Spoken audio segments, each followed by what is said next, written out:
E o segredo do Botafogo, do sucesso do Botafogo, por que o Botafogo está conseguindo os resultados que está conseguindo? Ingressos para Botafogo e Curitiba, se você não conseguiu até agora, meu camarada, restam pouquíssimos ingressos.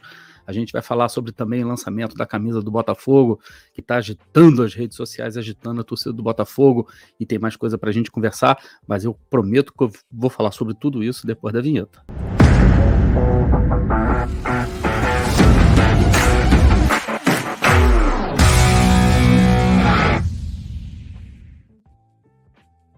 Olá, Helenos e Helenas, eu sou Társilo Delfim, estou trazendo mais alguns minutinhos de RB para vocês aqui, para você que está chegando aqui agora no canal. Não se esqueça, você precisa deixar o like aí agora, também se inscrever na Rádio Botafogo, também considerar tornar-se membro. Se você já está aqui com a gente, né, já nessa jornada aqui com a Rádio Botafogo, saiba que você é um dos 50 e quantos? Deixa eu ver aqui, deixa eu atualizar para vocês os números aqui. Você é um dos 54.277 inscritos aqui na Rádio Botafogo, então você já sabe que você tem que deixar seu like aí, já sabe como é que funciona, né? Mas se você está inscrito e ainda não tornou-se membro, considere tornar-se membro. Você pode se tornar membro da Rádio Botafogo por menos de R$5, tá bom? Galera, olha só, vocês estão vendo que os noticiários do Botafogo estão muito movimentados, sócio torcedor batendo recorde, né? O Botafogo já passou de 51 mil sócios torcedores, é o recorde histórico do Botafogo, e a gente está indo para mais, e a gente percebe que o crescimento é orgânico, é um crescimento não somente orgânico, mas é um crescimento consolidado, né? Que é extremamente importante se a gente levar em consideração que existe um momento do Botafogo que é muito favorável também, mas o Botafogo tem esse crescimento sem precisar fazer nenhum tipo de promoção apelativa de R$5, né, para o sócio torcedor, como foi feito em alguns outros clubes, tal. Lembrando que o Botafogo também divide o estado com outros 4 clubes, o Botafogo é um clube de alcance nacional, tal. Então, assim, os números do sócio torcedor do Botafogo são para ser comemorados, e comemorados muito, mas a gente vai para mais.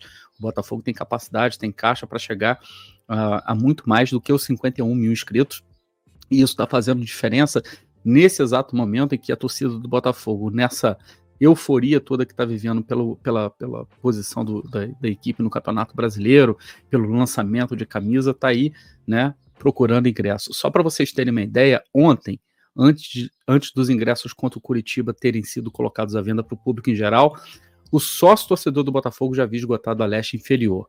Dessa vez foi um pouco diferente. Por que esgotou a leste inferior e não superior? Acredito eu que seja por causa dos quiosques, né, que o Botafogo posiciona na leste inferior, e com o lançamento da camisa todo mundo vai querer correr para lá para poder comprar. Lembrando que o sócio camisa 7 do Botafogo pode acessar o estádio Newton Santos 1 hora antes do público em geral, né? Então, se você está se preparando aí para comprar camisa, né, lá no quiosque do estádio Newton Santos no domingo contra o Curitiba, você vai ter 1 hora de vantagem sobre quem não é sócio torcedor. E tem um outro detalhe também que é importante: o desconto de sócio torcedor, por exemplo, dos planos alvinegro, preto e branco, né, eles passam a valer a partir do momento que você já tem 6 meses de adesão. Então, no meu caso, eu sou sócio torcedor do plano alvinegro, eu só vou poder utilizar o meu desconto de 50% na aquisição da nova camisa, dos novos artigos do Botafogo que vão ser lançados com a Reebok, daqui a mais ou menos 3 meses, né? Porque eu me tornei sócio torcedor alvinegro há 3 meses atrás. Então, se você não quiser esperar, quiser pagar o preço cheio da camisa, né, ela vai estar lá disponível. E esse valor também de desconto, ele só será válido para as compras online. Embora eu acho que o preço esteja salgado, a vantagem de você ser sócio torcedor nesse momento é muito grande para você poder adquirir a camisa do Botafogo com preço mais legal, tá, beleza? E obviamente que o lançamento da camisa tem sido um dos motivos, né, pelo qual o Botafogo, a torcida do Botafogo está empolvorosa, né, tal, e muita gente ficou um pouco chateada, querendo punição para quem vazou a camisa, tal. A gente não tem nem certeza se a camisa é aquela mesma, mas se for, e provavelmente será, tá, não se preocupe muito com isso não gasta muita energia com esse tipo de coisa não, porque hoje em dia, até vazamento de camisa é estratégia de marketing, tá? Praticamente 99% dos uniformes novos que são lançados, de qualquer clube, de todos os clubes, espalhados pelo mundo afora, sempre tem esse, vou botar bem entre aspas, vazamento, né? Que aí cria justamente esse burburinho. Será que é? Será que não é? Tá feio, tá bonito? E geralmente as fotos são fotos de má qualidade, aí a pessoa fica olhando, pô, olha esse tecido, não ficou legal, tal, não sei o quê. Se bem que o vazamento do uniforme do Botafogo, as fotos foram aparentemente feitas, né, de maneira bem profissional, e provavelmente serão as fotos que vão entrar no site. Repito, caso sejam essas as camisas, né? Vocês viram aí que vazaram a camisa preta e branca, a camisa principal, né? A camisa branca e a camisa preta. E já tá dando muita como é que fala? Polêmica, né? Eu prefiro esperar, o lançamento é na quinta-feira, nessa quinta-feira, então eu tô gravando esse vídeo aqui na quarta-feira, falta ainda, sei lá, 24 horas ainda pro lançamento da camisa, um pouco mais. Eu prefiro esperar, tá tudo certo, quem já esperou esse tempo todo aí pelo lançamento da camisa pode esperar mais um pouquinho, e aí eu vou tecer meus comentários a respeito de se tá bonito, se não tá, enfim. O importante aqui, a camisa oficial com a nova parceira, com a Reebok, que aliás eu vou fazer um vídeo específico falando sobre a Reebok, esse momento da Reebok e a volta deles pro futebol, beleza? Pessoal, o Botafogo treinou, né, e a Botafogo TV liberou algumas imagens, né, poucas imagens do treino do Botafogo de terça-feira, e a gente pôde ver com muita alegria, na verdade, o Eduardo treinando, né, estava participando da rodinha de bobo ali, porém, depois ele foi fazer uma parte do treino dele, né, em separado dos demais, porque ele ainda precisa passar, né, por um otorrino para conseguir a liberação para jogar no domingo, haja visto que ele teve um problema no tímpano, né, no treino da semana passada, por isso ele ficou de fora do jogo contra o Santos. A tendência é que o Eduardo jogue, tá? A tendência é que ele seja liberado, né, ele tá treinando praticamente sem restrições, com exceção, né, dessa cautela, digamos assim, de evitar com que ele participe de atividades onde possa haver o contato com outros jogadores, possa haver choque, esse tipo de coisa, e também, né, em atividades que ele precisa usar a cabeça, por exemplo, para cabecear a bola, tal. Então, é precaução. E o outro jogador que voltou a treinar também é o Gabriel Pires, né? Depois de passar por mais de 2 meses aí afastado dos gramados, sem jogar, a volta do Gabriel Pires para a gente é uma excelente notícia.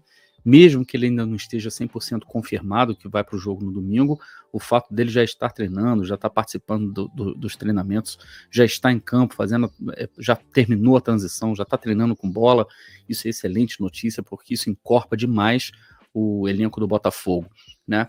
E isso é o próximo assunto que eu gostaria de tratar com vocês. Porém, antes de eu começar a falar sobre a importância da volta do Gabriel Pires, a importância da volta do Eduardo, quero pedir para você aí, que ainda não deixou seu like, clica aí, deixa seu like, se inscreva também na Rádio Botafogo, considere tornar-se membro da Rádio Botafogo, beleza?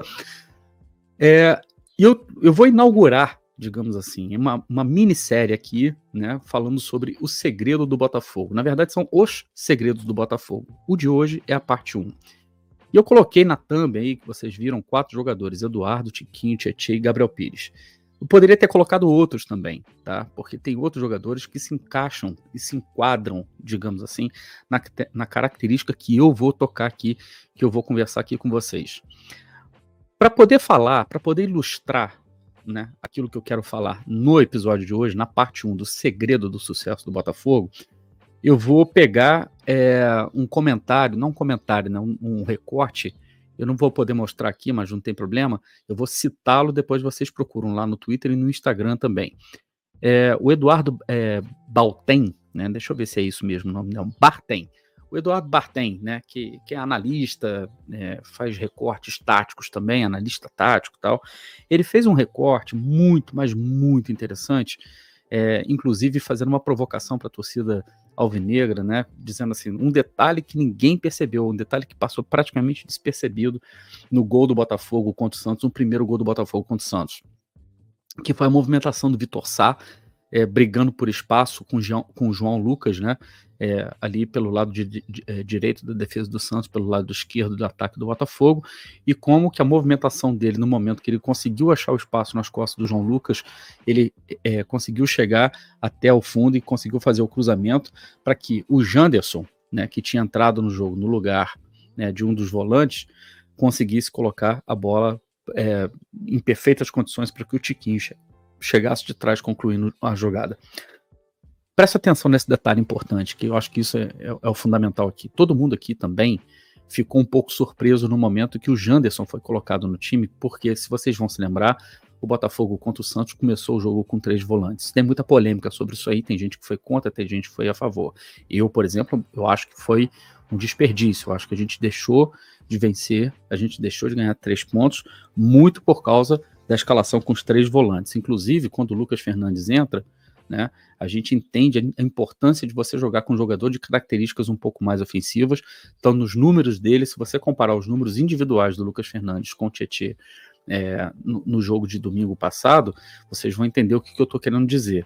Beleza que no coletivo a coisa estava funcionando relativamente bem, o Botafogo controlando o jogo, mas a verdade é que enquanto o Tietê estava jogando naquela posição, o Botafogo criou muito poucas chances de gol, e sem contar que, para quem joga nessa função, é extremamente importante chegar de trás para participar, inclusive, das conclusões a gol, dos chutes a gol, e também com infiltrações na defesa do time adversário, coisa que o Tietê não tem naturalmente por características. As características do Tietê, que são extremamente importantes, são outras. Mas voltando ao jogo de domingo, e essa alteração que foi feita, quando o Janderson entra, eu mesmo, né, me surpreendi muito, porque eu gostaria de ter visto um outro meia entrando ali naquele lugar.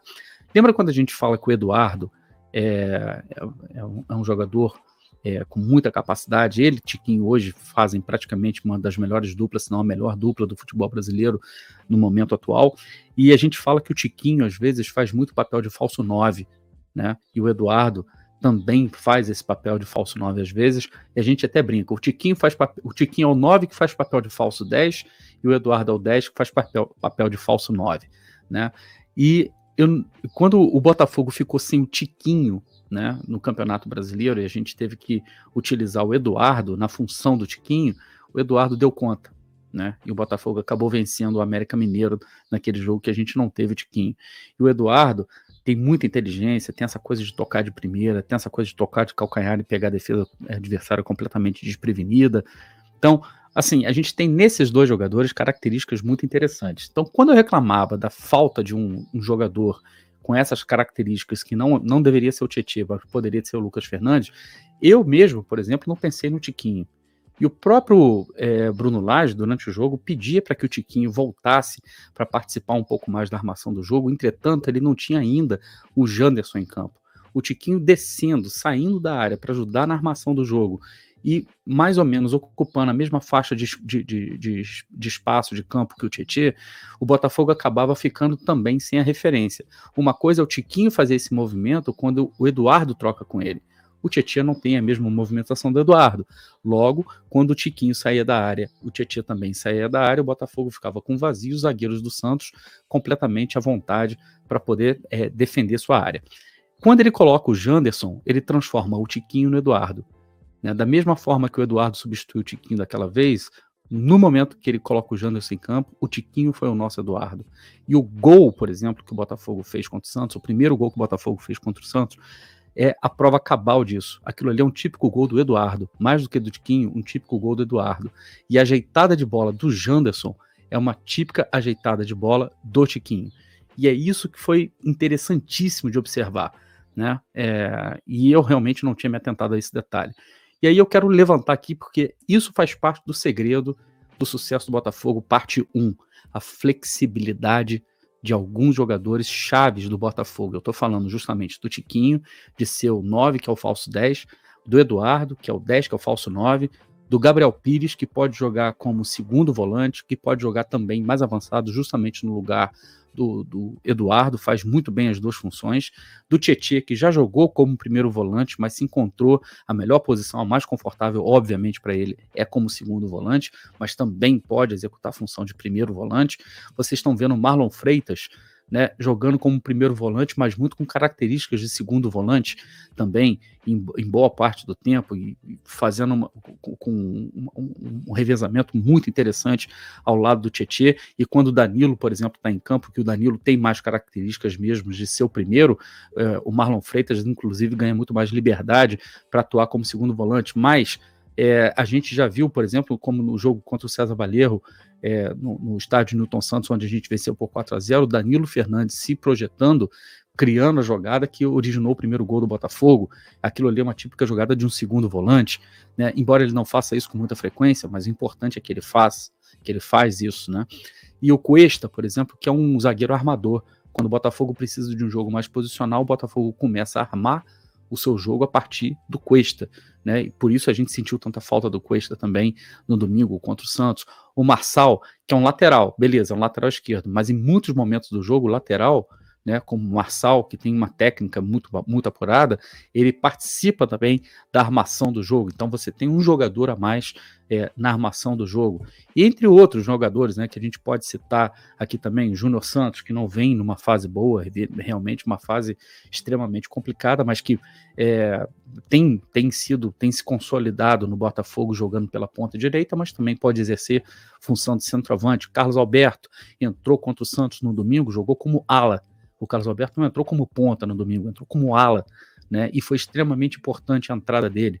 Lucas Fernandes, que eu citei também, Lucas Fernandes, que é um jogador muito inteligente, muito técnico, também não vem numa boa fase, mas precisa recuperar seu futebol, mas também já exerceu função como segundo volante, que na minha opinião não é melhor para ele, e jogando um pouco mais avançado, justamente na função do Eduardo, que na minha opinião é a mais confortável para ele. Recentemente o Sauer, né, que a gente sabe que é um jogador de ponta, né, que é ponta direita, mas que tem demonstrado que, se bem trabalhado e com mais minutagem, pode executar bem funções pelo meio.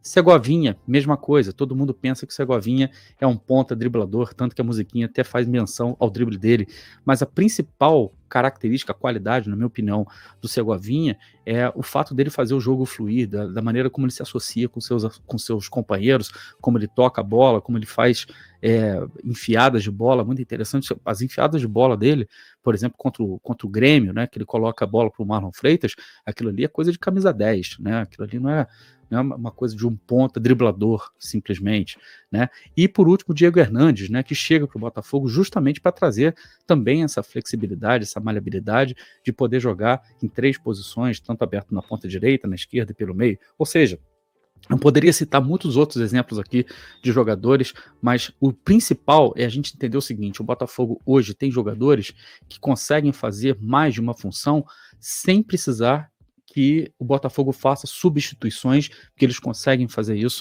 no decorrer do jogo. Isso torna, por exemplo, o time do Botafogo um time muito mais imprevisível, muito mais fluido, né? E também uma equipe muito mais difícil de ser marcada, né? E eu acredito que a flexibilidade dos jogadores do Botafogo e a flexibilidade das características dos jogadores do Botafogo é um dos grandes sucessos, se não o maior segredo do sucesso do Botafogo até aqui nessa temporada. Concorda, discorda, deixa a sua opinião aí, considere tornar-se membro da Rádio Botafogo, se inscreva na Rádio Botafogo e também deixa seu like aí se você gostou, beleza? Eu volto a qualquer momento com mais alguns minutinhos de RB. Um grande abraço, tchau!